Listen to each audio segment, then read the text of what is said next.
আসসালামু আলাইকুম। আমি মোহাম্মদ শাহরিয়ার। পিএইচপির নতুন আরেকটি ভিডিওতে আপনাদের স্বাগতম। তো পিএইচপির গত পর্বের ভিডিওতে আমি আপনাদেরকে দেখিয়েছিলাম আসলে পিএইচপির স্টেটমেন্টগুলো। তো আজকে আমি আপনাদেরকে দেখাবো পিএইচপির আউটপুট স্টেটমেন্টের মধ্যে ইকো এবং প্রিন্ট এই ২ টা নিয়ে একটু বিস্তারিত আলোচনা করতে যাচ্ছি। তো চলুন শুরু করা যাক। আসলে পিএইচপিতে আউটপুট স্টেটমেন্টগুলোর মধ্যে ইকো এবং প্রিন্ট খুবই গুরুত্বপূর্ণ। পিএইচপিতে সার্ভার থেকে কোনো কিছু ব্রাউজারে দেখাতে চাইলে আপনাকে ইকো অথবা প্রিন্ট ব্যবহার করতেই হবে। এই দুটি হচ্ছে ল্যাঙ্গুয়েজ কনস্ট্রাক্ট।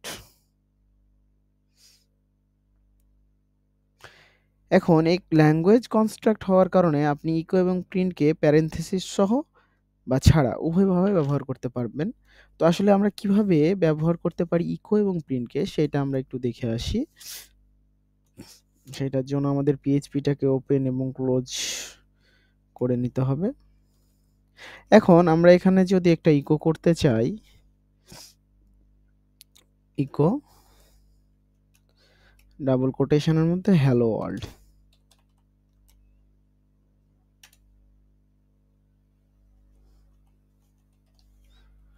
এবং আমরা যদি এটা এটার একটু আউটপুট আমরা দেখে আসি। আউটপুট আমরা যদি দেখি, এইখানে দেখেন হ্যালো ওয়ার্ল্ড, এই যে এই লেখাটা আসছে, এখানে কোনো এরর আসে নাই, তার মানে আমাদের কোডটা লেখা সঠিক হয়েছে। এখন আমরা যদি এইখানে প্যারেনথেসিস সহ লিখি,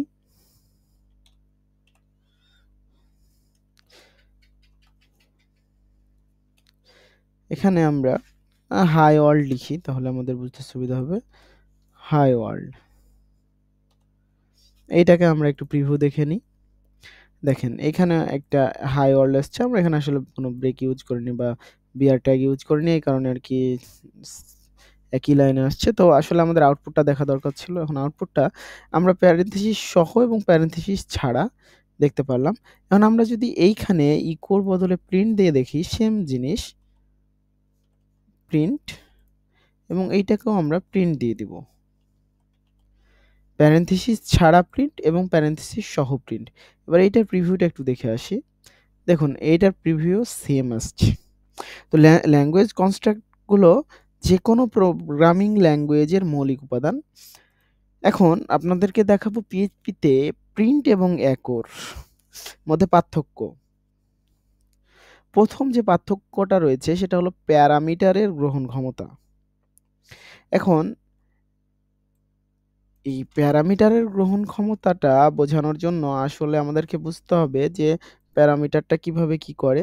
তো আসলে বিষয়টা হলো যে প্যারামিটার ইকোতে একাধিক প্যারামিটার নিতে পারে। অর্থাৎ আপনি একাধিক স্ট্রিং বা একাধিক ভ্যালু আপনি এখানে দিতে পারবেন, এবং প্রিন্ট শুধুমাত্র একটি প্যারামিটার নিতে পারবে। যেমন আমরা যদি এইখানে কমা দিয়ে আমরা ডাবল কোটেশনের মধ্যে যদি এখানে আবার লিখি, লিখলাম হাউ আর ইউ। আচ্ছা, এবার প্রিন্টে হাই ওয়ার্ল্ড আছে, এইখানে আমরা যদি আবার মনে করেন, আগে এটা প্রিভিউ দেখে নিই, তারপর আপনাদেরকে ভুলটাও দেখাচ্ছি। এই দেখেন, এইখানে দেখেন hello world, how are you এবং হাই ওয়ার্ল্ড এটাও আসছে। এখন আমরা যদি এইরকম করতে চাই যে না, প্রিন্টের মধ্যে একটা একাধিক ভ্যালু দিয়ে আসি, আসলে এখানকার প্যারামিটারের গ্রহণ ক্ষমতাটা কিরকম আসে। তো এখানে আমরা দিলাম হ্যালো ওয়ার্ল্ড দিলাম। আচ্ছা, এটার প্রিভিউ আমরা দেখি। দেখেন একটা ইরর দিয়েছে। ইরর দিছে কত? ৪৫ নাম্বার লাইনে। এর মানে হলো এখানে আপনার প্যারামিটার প্রিন্টে একটাই নিতে পারবে। আপনি কি যেভাবেই লেখেন, প্যারেনথেসিস সহ লিখেন আর প্যারেনথেসিস ছাড়া লিখেন, আপনার প্রিন্ট নিবে একটা প্যারামিটার এবং ইকো নিতে পারবে একের অধিক প্যারামিটার। কোনো সমস্যা নেই। এটা হলো প্রিন্ট এবং ইকোর মধ্যে প্যারামিটারের পার্থক্য। এরপর এই ২ টার আরেকটা পার্থক্য হলো রিটার্ন ভ্যালু পার্থক্য। ইকো কখনো কোনো রিটার্ন ভ্যালু নেই। আবার প্রিন্টের আপনার রিটার্ন ভ্যালু হলো বুলিয়ান, অর্থাৎ ট্রু। যেকোনো সময় আপনাকে প্রিন্ট 1 রিটার্ন করবে। আপনি যদি একটি উদাহরণ আপনাদেরকে দেখাতে চাই, ইকো করি, ইকো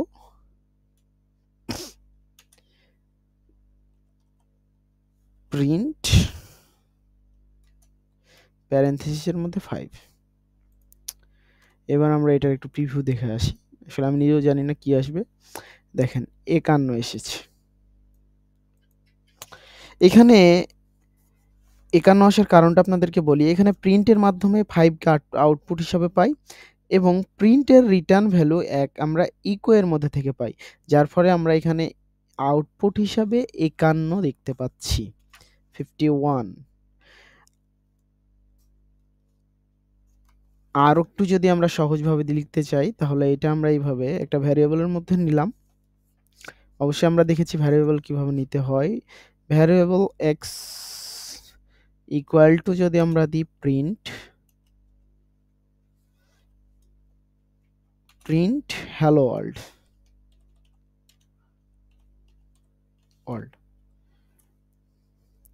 এবার আমরা যদি ইকো করি এই ভ্যারিয়েবলকে তাহলে কি আসবে? আচ্ছা, ইকো এক্স।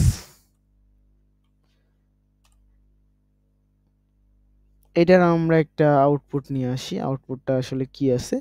এখানে দেখেন আউটপুট আসছে হ্যালো ওয়ার্ল্ড এবং এর সাথে সাথে একটা আউটপুট এসছে 1।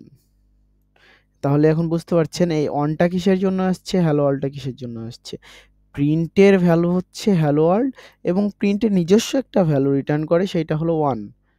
আর সেইটাই আপনাদেরকে দেখাইছে আর কি, যে হ্যালো ওয়ার্ল্ড সাথে 1, যেটা একটু আগে আমরা একটা নাম্বার দিয়ে দেখলাম 51 আউটপুট আসছিল। এবার 3 নম্বরে যেটা আছে সেইটা হলো আপনার ব্যবহারের সীমাবদ্ধতা। ইকোর কোনো কিছু রিটার্ন করে না, অর্থাৎ একটি ভয়েড বা ফাঁকা রিটার্ন করে। এর মানে এটি কোনো এক্সপ্রেশন বা পার্ট হিসেবে ব্যবহার করা যাবে না, বা ইকোকে কোনো ভেরিয়েবল অ্যাসাইন করা যাবে না। অন্যদিকে প্রিন্ট যেহেতু বুলিয়ান ট্রু 1 রিটার্ন করে, তাই আপনি চাইলে এটিকে কোনো এক্সপ্রেশনের পার্ট হিসেবে ব্যবহার করতে পারেন বা এটি যে কোনো ভেরিয়েবলে অ্যাসাইন করতে পারেন। ধরুন আপনি দুটি স্ট্রিংকে জোড়া লাগাতে চান এবং রেজাল্টটি একটি ভেরিয়েবলে সংরক্ষণ করতে চান, আপনি ইকো দিয়ে সরাসরি এটি করতে পারবেন না। কারণ এটি কোনো ভ্যালুকে রিটার্ন করে না যে আপনি একটি ভেরিয়েবলকে বরাদ্দ করতে পারেন। এখন আপনাদেরকে এটার জন্য একটা আমি উদাহরণ দিই। উদাহরণটা আপনারা দেখেন। উম উদাহরণটা হলো আমি একটা ভেরিয়েবল নিলাম, ভেরিয়েবলের নাম দিলাম string1 বা ধরেন x নিলাম। x1 নিলাম, x1 ভেরিয়েবলের মধ্যে আমি নিলাম হ্যালো এবং আমরা আরেকটা ভেরিয়েবল নিব, সেইটা হলো আপনার x2 এবং এই ভেরিয়েবলের আমি নাম দিলাম ওয়ার্ল্ড, এখানে ভ্যালু নিলাম। এবার আমরা যদি রেজাল্টটা ইকো করতে চাই তাহলে আমরা এইভাবে লিখতে পারি $,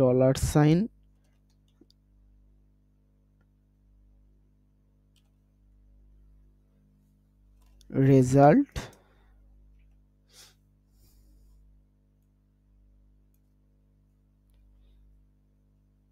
ইকো $1 ডট $x2 এবং x1। এটার প্রিভিউ যদি আমরা নিই তাহলে অবশ্যই একটা সাইনটেক্সট এরর আসবে। প্রিভিউটা এই যে দেখেন এরর আসলো। এখন আমরা এখানে আরেকটু পরীক্ষা নিতে পারি। যদি আমরা এটাকে ইকো না করে প্রিন্ট করি সেক্ষেত্রে কি আসে? দেখুন হ্যালো ওয়ার্ল্ড আসছে। তো এখান থেকে আমরা বুঝলাম যে ব্যবহারের একটা সীমাবদ্ধতা আছে। যদি আমরা সেটা ইকো এবং প্রিন্টের যে ব্যবহারের পার্থক্য, সীমাবদ্ধতা, সেটা আমরা দেখলাম।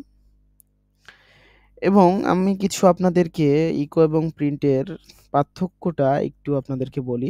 সেটা হলো প্যারামিটারের পার্থক্য। প্রথমে যেটা আমরা বললাম সেটা হলো একাধিক প্যারামিটার নিতে পারে যদি প্যারেনথেসিস ব্যবহার না করেন। শুধুমাত্র একটি প্যারামিটার নিতে পারে প্যারেনথেসিস সহ বা ছাড়া। রিটার্ন ভ্যালু, ইকোর কোনো রিটার্ন ভ্যালু নেই। প্রিন্টের বুলিয়ান ট্রু অর্থাৎ 1 রিটার্ন করবে।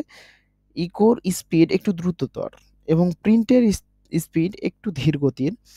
ইকোর সাধারণত ব্যবহার করা হয় দ্রুত আউটপুটের জন্য এবং প্রিন্ট ব্যবহার করা হয় যেখানে রিটার্ন ভ্যালুর প্রয়োজন হয়, যেটা আপনি আমার স্ক্রিনে দেখছেন যে এখানে একটা রিটার্ন ভ্যালুর প্রয়োজন ছিল, এইজন্য আমরা প্রিন্ট ব্যবহার করেছি। এরপর ভেরিয়েবল অ্যাসাইনের করা যায় না আরকি ইকোতে, আপনারা যেটা দেখলেন ইকো দিয়ে ভেরিয়েবল অ্যাসাইন করা যায় না। কিন্তু প্রিন্ট দিয়ে ভেরিয়েবল অ্যাসাইন করা যায়।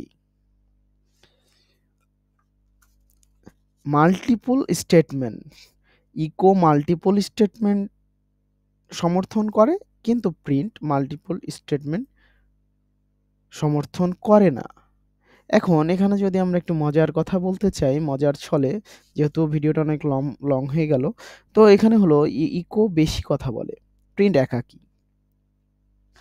এটার বলার কারণ হলো ইকো একসঙ্গে অনেকগুলো আপনার আউটপুট দিতে পারে, কিন্তু প্রিন্ট সেই তুলনায় সেই পরিমাণ আউটপুট দিতে পারে না। তো ধীরে, ধীরে ভিডিওগুলো একটু কেমন প্যাঁচালো মনে হচ্ছে। তো যাক, ধীরে, ধীরে সামনে আমরা অগ্রসর হই। ইনশাআল্লাহ আপনারা আরো ক্লিয়ার হতে পারবেন যখন আমরা আরো বিস্তারিত এবং মনে করেন যে লাইভ কাজ করব। তখন বিষয়গুলো আরকি বুঝতে পারবেন। যখন আমরা এই ইকো এবং প্রিন্টকে অ্যা কোনো একটা মনে করেন যে কি বলবো আপনাদেরকে, থিমে কোথাও যদি কাজ করাই বা মনে করেন যে কোনো একটা কাজে ব্যবহার করি, তখন আপনারা এটা বুঝতে পারবেন। এখন আমি আরকি আসলে এটার বেসিক ধারণা দিচ্ছি তো, এজন্য একটু প্যাচালো মনে হতে পারে। তো আজকের ভিডিওটি এই পর্যন্ত। সকলে ভালো থাকবেন। আল্লাহ হাফেজ।